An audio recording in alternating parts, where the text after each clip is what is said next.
Ya, semangat pagi kalian semuanya. Apa kabarnya hari ini? Semoga kalian sehat dan tetap semangat walaupun masih belajar dari rumah. Hari ini kita masuk ke pembelajaran jarak jauh atau pembelajaran online dengan menggunakan video pembelajaran. Di video pembelajaran kali ini kita masih membahas mengenai adik kita yang ketiga, yaitu mengenai perang dingin. Nah, di video pembelajaran yang pertama, kita sudah mengetahui perkembangan perang dingin nih. Perkembangan perang dingin yang pastinya dari awal hingga akhirnya perang dingin. Jadi perang dingin itu apa sih? Nah, kita bahas sedikit ya pada video pembelajaran kali ini. Jadi perang dingin itu merupakan periode terjadinya konflik, ketegangan, dan kompetisi antara Amerika Serikat beserta sekutunya yang dikenal sebagai Blok Barat dan Uni Soviet beserta sekutunya yang kita kenal sebagai Blok Timur. Nah, perang dingin ini terjadi setelah Perang Dunia II terjadi, yaitu dimulai dari tahun 1947 sampai dengan 1991. Nah, kondisi kedua negara di yang bersenjata memang tidak pernah terlibat secara langsung. Tetapi, walaupun mereka tidak pernah terlibat secara langsung, mereka memiliki senjata nuklir yang dapat menyebabkan kehancuran yang dapat dipergunakan kapanpun mereka mau ketika nanti perangnya makin memanas. Nah, latar belakang dari perang dingin sendiri adalah yang pertama perbedaan tentang pembagian wilayah. Ketika nanti Uni Soviet pengennya negara-negara tetangganya menjadi negara yang berhaluan komunis. Tetapi hal tersebut ditentang oleh Amerika Serikat dan Inggris. Mereka maunya negara-negara di dunia menganut negara demokrasi dengan liberal kapitalis. Karena menurut Amerika dan Inggris, negara yang menganut negara yang liberal dan kapitalis sangat menjunjung tinggi yang namanya hak asasi manusia. Latar belakang yang kedua adalah terjadinya perbedaan paham. Kita ketahui sendiri bahwa Uni Soviet dengan paham komunisnya sangat bertolak belakang dengan Amerika Serikat dengan paham liberalnya.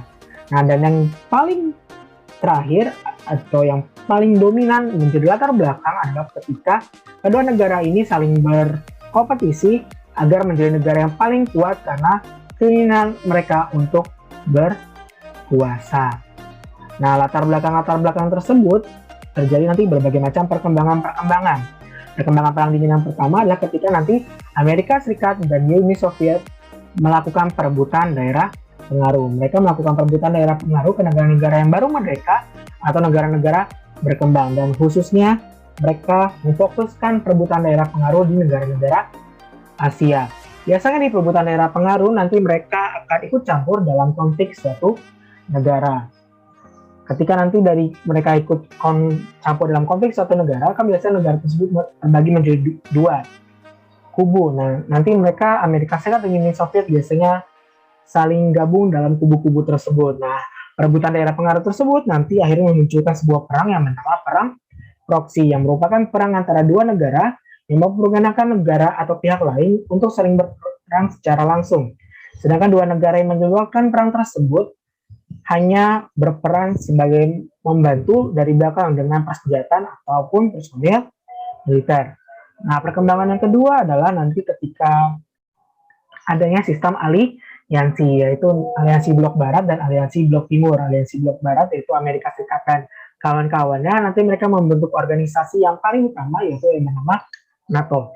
Lalu Blok Timur yaitu Uni Soviet dan kawan-kawannya membentuk sistem aliansi Blok Timur dengan organisasi yang paling utamanya adalah Pakta Warsawa. Nah, perkembangan perang dingin selanjutnya juga menyebabkan persaingan dalam bidang ilmu pengetahuan dan teknologi antara Amerika Serikat dan Uni Soviet. Yang sudah kita pernah bahas bahwa perkembangan itu salah satu latar belakangnya memang karena terjadinya perang dingin. Mereka saling berlomba-lomba untuk menjadi negara yang paling kuat dan negara yang maju dalam bidang ipteknya.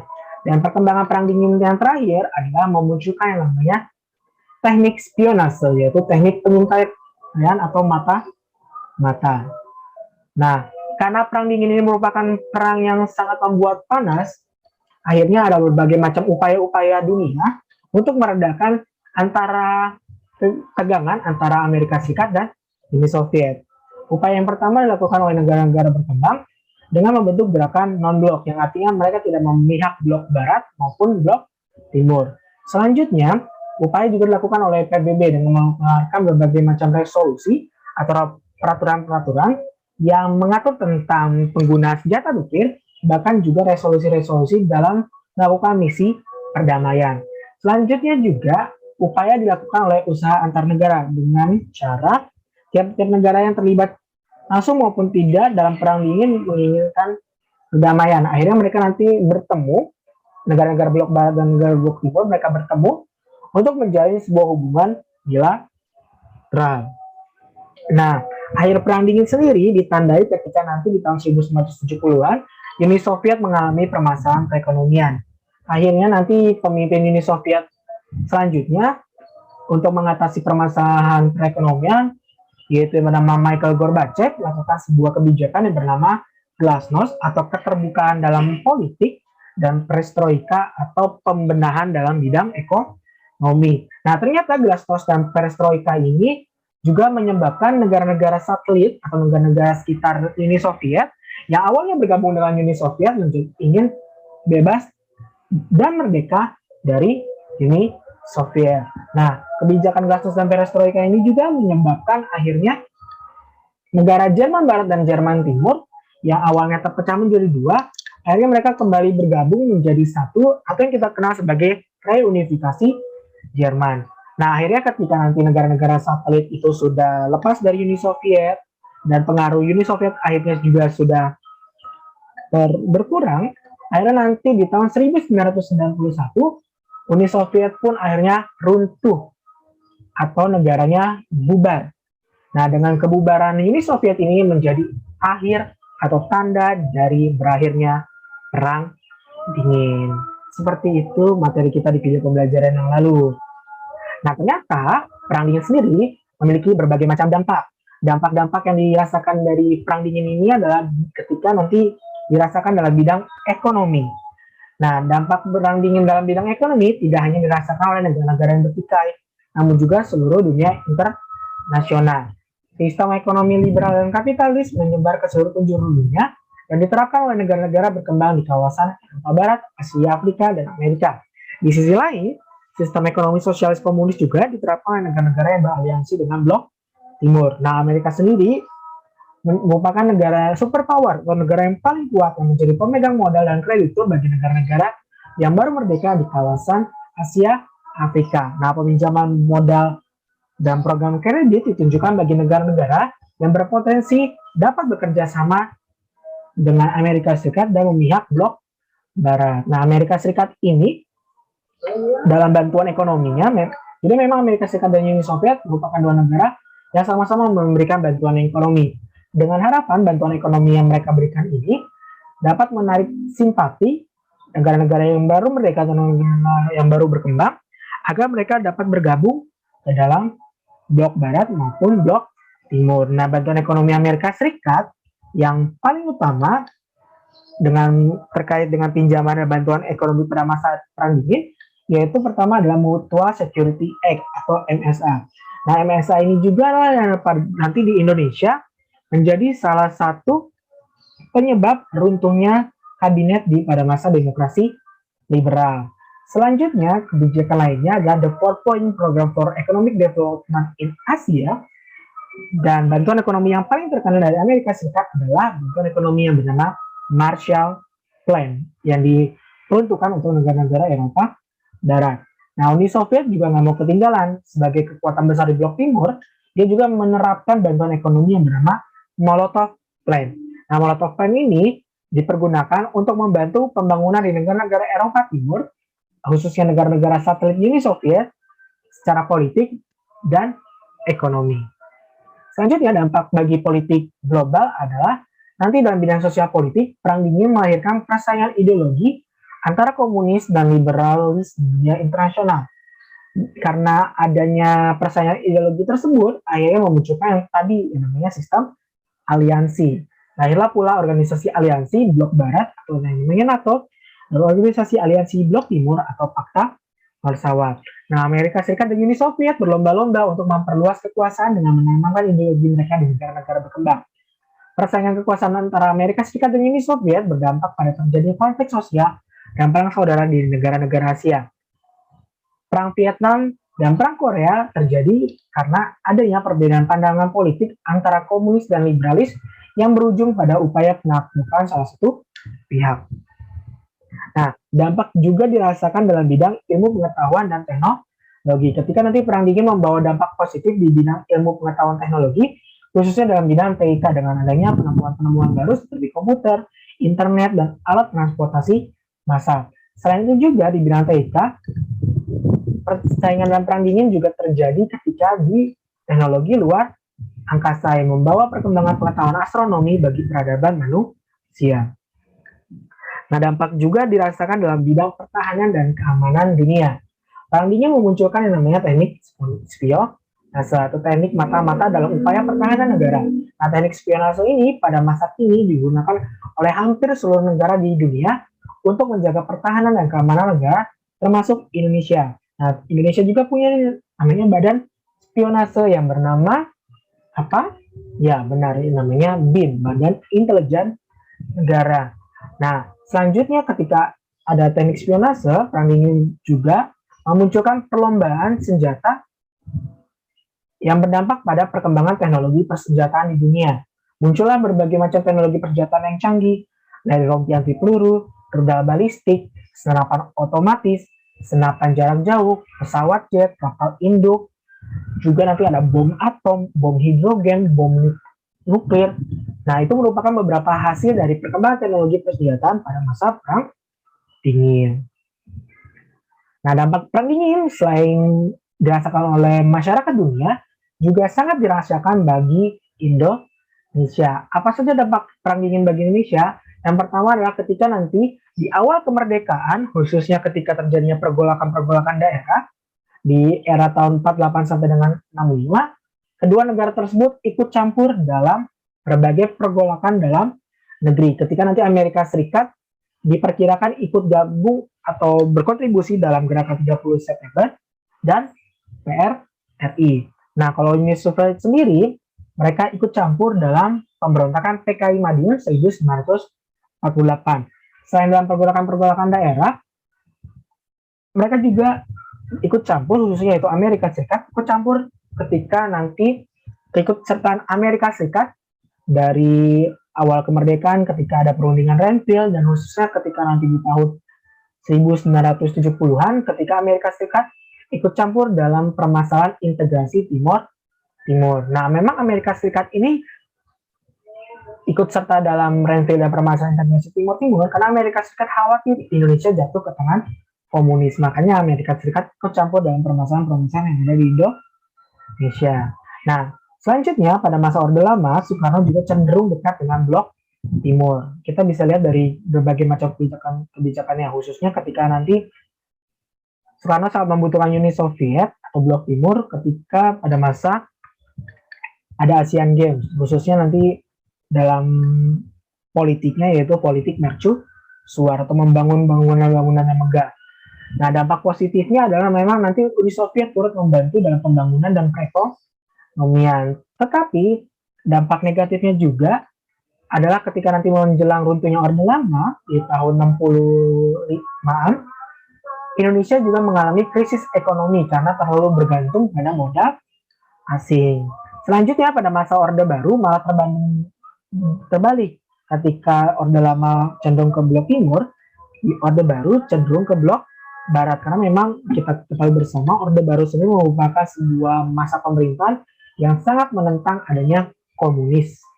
Nah, Soeharto sendiri akhirnya cenderung dekat dengan Blok Barat. Dampak positifnya memang ada, yaitu ketika akhirnya Amerika Serikat turut membantu dalam pembangunan dan perekonomian.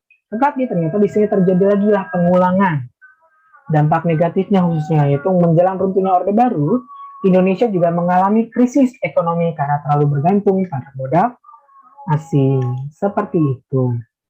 Nah, perang dingin merupakan perwujudan perubahan ekonomi antara Blok Barat dan Blok Timur menjadi penguasa dunia. Nah, persaingan keduanya membawa banyak kerugian bagi negara yang terlibat secara langsung atau tidak langsung. Terlepas dari kerugiannya, perang dingin juga mendorong perkembangan iptek. Pasti ada dampak positifnya. Nah, dari peristiwa perang dingin dapat diambil hikmah bahwa sikap toleransi dan saling menghargai merupakan kunci perdamaian dunia. Selain itu, kerjasama dibutuhkan dalam mengembangkan ilmu pengetahuan dan teknologi.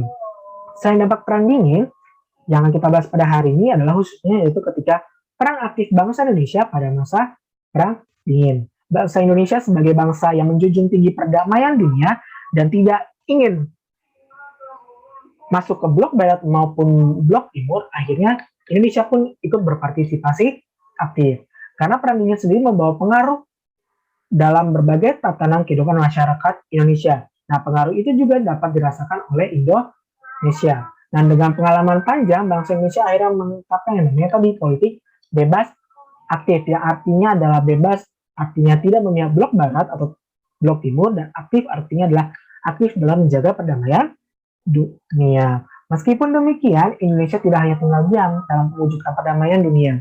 Indonesia seringkali terlibat dalam berbagai kesempatan dalam bentuk kerjasama atau konferensi dalam mewujudkan hal tersebut, yaitu mewujudkan perdamaian dunia.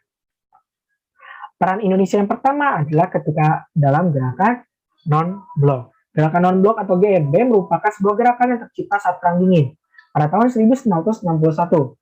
Gerakan ini tercipta karena bekas jajahan Barat yang baru merdeka enggan memihak kedua blok, baik Amerika maupun Uni Soviet. Sebelum GNB terbentuk, gagasannya sudah ada terlebih dahulu 5 tahun sebelumnya.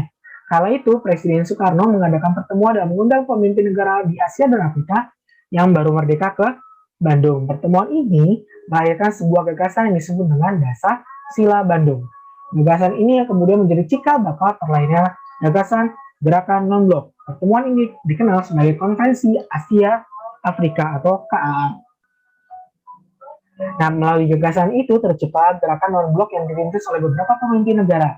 Para pemimpin negara yang terlibat diantaranya adalah Presiden Yugoslavia Josip Broz Tito, Perdana Menteri India Jawaharlal Nehru, Presiden Mesir Gamal Abdel Nasser, Perdana Menteri sekaligus Presiden Ghana Kwame Nkrumah, dan Presiden Indonesia yaitu Soekarno. Setelah aktif terlibat merintis GNB, Indonesia akhirnya berkesempatan memimpinnya. Kepemimpinan Indonesia dimulai dari tahun 1992 sampai dengan 1995. Kala itu gerakan non-blok dipimpin oleh Presiden Soeharto. Selain itu, Indonesia juga menjadi tuan rumah konferensi tingkat tinggi atau KTT ke-10 gerakan non-blok pada 1 sampai dengan 6 September 1993 yang diadakan di Bali. Salah satu pokok gagasan dari GNB ialah politik bebas aktif. Bebas artinya tidak memihak salah satu blok kekuatan, dan aktif artinya giat menciptakan perdamaian dunia. Dalam beberapa pertemuan GNB, Indonesia mendukung kemerdekaan Palestina, meminta diskriminasi ras di Afrika Selatan diakhiri, dan menolak penggunaan senjata nuklir. Indonesia pun turut membantu meredakan ketegangan di Yugoslavia pada tahun 1991. Peran Indonesia selanjutnya adalah di organisasi ASEAN. Nah, berdirinya organisasi ASEAN atau Association of Southeast Asia Nation sebelumnya diawali dengan adanya pertemuan 5 menteri luar negeri dari negara-negara Asia Tenggara pada 5 sampai dengan 8 Agustus 1967 di Thailand. Dari pertemuan tersebut diperoleh kesepakatan untuk mendirikan organisasi kerjasama yang diberi nama ASEAN. Menteri luar negeri yang ikut menandatangani deklarasi Bangkok pada 8 Agustus 1967 adalah Adam Malik dari Indonesia, Sinantami Rajatanam dari Singapura, Narcisco Ramos dari Filipina, Abdul Razak dari Malaysia, dan Tanat Komat dari Thailand. Nah, Indonesia juga berperan aktif ketika nanti menyediakan tempat dan sebagai tuan rumah bagi sekretariat ASEAN yang ada di Jakarta. Nah, bersama anggota ASEAN, Indonesia juga membangun gedung dengan lahan seluas 11.000 meter persegi dengan dua menara yang masing-masing setinggi 16 lantai. Nah, pembentukan ASEAN tidak serta-merta hanya karena kesamaan geografis masing-masing negara anggotanya saja, tapi juga karena adanya keinginan yang kuat antara negara-negara anggota untuk membangun kerjasama yang baik di bidang ekonomi, sosial, dan pengembangan kebudayaan bagi masing-masing negara anggota. Selain sebagai salah satu pembekas pendirinya ASEAN, tentunya Indonesia juga memiliki peran tersendiri sebagai anggota ASEAN, entah itu dalam bentuk program ataupun kerjasama antar sesama anggota. Nah, keberadaan ASEAN ternyata sejalan dengan sikap politik Indonesia yang mengacu pada politik bebas aktif. Bebas yang dimaksud berarti Indonesia tidak memihak blok manapun dan aktif dalam juga perdamaian dunia. Peran Indonesia dalam mewujudkan perdamaian di kawasan Asia Tenggara terlihat saat Indonesia membantu mewujudkan perdamaian konflik di Kamboja dan Vietnam. Indonesia ditunjuk juga oleh ASEAN sebagai pihak penengah dalam konflik tersebut. Pada tahun 1988 sampai dengan 1989, akhirnya Indonesia menjadi tuan rumah Jakarta Informal Meeting atau JIM, yang merupakan sebuah pertemuan untuk menyelesaikan konflik antara Kamboja dan Vietnam. Indonesia juga berhasil memfasilitasi kedua negara tersebut untuk mendiskusikannya dan menyelesaikan konflik. Pada kasus lainnya, yaitu saat pemerintah Filipina dan Moro National Front Liberation atau MNFL berkonflik. Kedua pihak tersebut akhirnya menyetujui perjanjian damai yang kala itu dipertemukan di Indonesia. Selain sebagai salah satu penggagas, Indonesia juga dipercaya untuk menyelenggarakan KTT ASEAN pertama. Saat itu KTT ASEAN pertama sukses diselenggarakan di Bali pada 23 sampai dengan 24 Februari 1976. Nah, selanjutnya peran Indonesia dalam kerjasama kawasan Utara Selatan. Jadi memang istilah kawasan Utara Selatan ini lebih memiliki kemakna ekonomis, bukan geografis. Kedua kawasan tersebut terdapat pengelompokan beberapa negara. Yang dimaksud dengan kawasan utara adalah negara-negara yang masuk ke dalam negara maju, yang secara geografis terletak di Eropa Barat, Amerika, dan Kanada. Sedangkan kawasan selatan sebuah negara-negara yang berkembang, yang secara geografis terletak di wilayah Asia, Afrika, dan Amerika Latin. Nah, pada saat konferensi tingkat tinggi gerakan non-blok yang ke-10 di Jakarta, pada 1 sampai dengan 7 September 1992, Indonesia menjadi tuan rumah sekaligus ketua dari gerakan non-blok. Nah, pada saat itu, Indonesia mendorong kembali diadakannya dialog antara kawasan utara dan kawasan selatan. Artinya adalah dialog antara negara maju dan negara berkembang. Tujuannya adalah difokuskan pada masalah perdagangan barang komoditas internasional. Nah, dari pertemuan tersebut, ternyata nanti negara-negara kawasan selatan atau negara-negara berkembang juga menginginkan komposisi yang adil sehingga dapat saling menguntungkan dari penjualan komoditas tersebut. Nah, hal itu terangkum dalam kerangka New Partnership for Development atau kemitraan bagi perkembangan. Nah, karena itu juga sehingga perlu juga diadakannya dialog antara negara-negara berkembang atau dialog antara selatan dengan selatan. Nah, peran Indonesia juga terlibat ketika dalam permasalahan Palestina. Nah, permasalahan Indonesia dengan permasalahan Palestina ini juga ketika memang sudah tarik jauh banget. Ketika nanti Palestina sudah mendukung kemerdekaan Indonesia. Maka dari itu Indonesia juga mendukung permasalahan dari Palestina agar terselesaikan. Indonesia sangat mendukung kemerdekaan Palestina memang sejak lama. Bagi Soekarno, upaya Israel merupakan bentuk imperialisme yang harus dilawan. Sikap Soekarno semakin jelas ketika nanti pada Asian Games 1962 yang diselenggarakan di Jakarta, ketika nanti Indonesia tidak mengundang negara Israel sebagai partisipan di Asian Games. Nah, aktif Indonesia dalam mendukung kemerdekaan Palestina kerap digaungkan dalam berbagai konferensi internasional. Bentuk dukungan Indonesia pada Palestina selama masa Perang Dingin hingga sekarang adalah sebagai berikut. Yang pertama adalah Indonesia terlibat penuh dalam upaya perdamaian dengan mengirimkan pasukan Garuda 1 pada 1956 ke Timur Tengah. Terus peran Indonesia yang kedua adalah ketika nanti Soekarno menolak kontingen Israel dalam Asian Games di Jakarta pada 1962. Yang ketiga adalah ketika nanti Presiden Soekarno dengan lantang menolak keikutsertaan Israel dalam Konferensi Asia Afrika.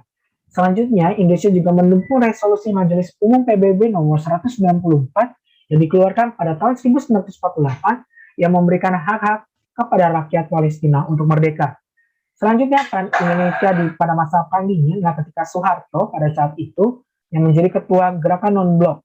Ia mengirimkan utusannya ke negara-negara Arab dalam rangka negosiasi kemerdekaan Palestina. Dan pada masa kini, Indonesia juga turut aktif dalam permasalahan Palestina, khususnya ketika nanti Presiden Joko Widodo atau Jokowi mengecam keras pengakuan Donald Trump yang menetapkan Yerusalem sebagai ibu kota Israel.